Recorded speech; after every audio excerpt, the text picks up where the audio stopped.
You are freezing. I don't care how many layers you have on. I don't care what the thermometer says. I don't even care if your Instagram DMs are flooded with people telling you how hot you are. You, my friend, are completely mentally frozen. But you just can't see it. Tragic. For the last 10 years, I've dedicated my life to solving what I like to refer to as the puzzle of life. I maxed out all my stat points on perception and mind awareness, which, FYI, did not help me in dodgeball the way I intended it to. It did help me realize something even better and honestly quite mind-blowing. That we are all trapped in an invisible block of ice. And this channel, where I spill my discoveries for anyone that wants to solve the puzzle of life and evolve in a deeper partnership with their own mind. Here's the problem. We don't know how to see our mind because, well, it's invisible. And that's a bit of an issue when you're trying to figure out how it works. But let's test something. If you stop thinking just for a second, you'll notice something. You're still here, which means you're not your thoughts. You're not your thoughts. They're just something that you experience, simple, right? You'd be surprised. So what is this ice I keep talking about? Think of life and aging as a slow motion freeze rate. When you're young, your mind is fluid, ready for a new experience. But as we get older, the mind starts freezing over. Ice forms from habits, beliefs, and experiences that slowly solidify around us. Things like routines, assumptions, and even past traumas. It can be helpful for survival, but it can also trap us in outdated ways of thinking. Ever heard anybody say, "That's just the way I am"? That's the ice talking.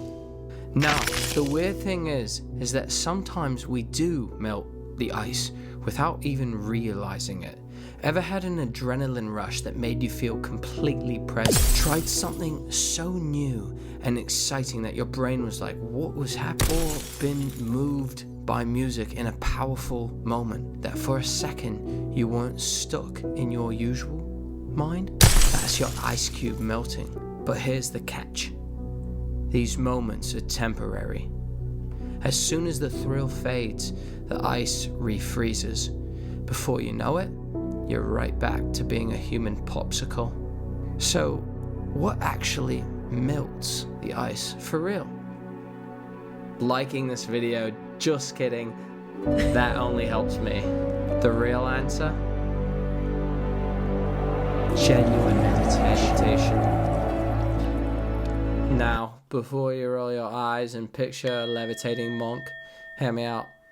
The word meditation has been tossed around so much that it's almost lost its meaning.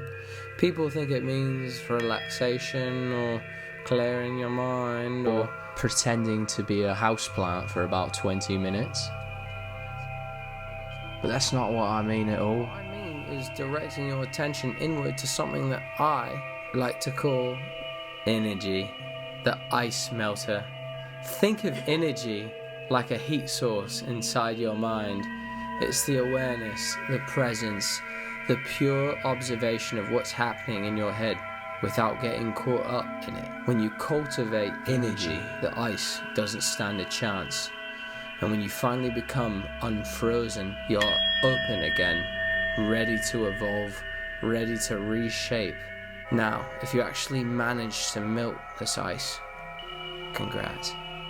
You're gonna notice something weird. Your mind feels spacious. You're not reacting as much. You're more intentional. You see thoughts coming and going without grabbing onto them. This is where you get that opportunity to reprogram your thoughts and habits. Instead of defaulting to old rigid patterns, you can consciously choose how to think, how to feel, and how to respond to life. Instead of entertaining your mind, you expand it, you melt it, you open it. you evolve it. So how do you keep the ice from refreezing? Number one, regular check-ins. Throughout the day, take a bit of a moment to say to yourself, am I aware? Or am I running on autopilot? Awareness is like sunlight, keeps the frost at bay. Number two, intentional silence. Give yourself moments of true stillness. Not scrolling, not listening, just observing your mind like a scientist. And number three, mindful actions. Every action can be a meditation. Eating, walking, even washing dishes. The key? Full presence. And number four, my personal favorite, accepting things as they come, like the end of this video.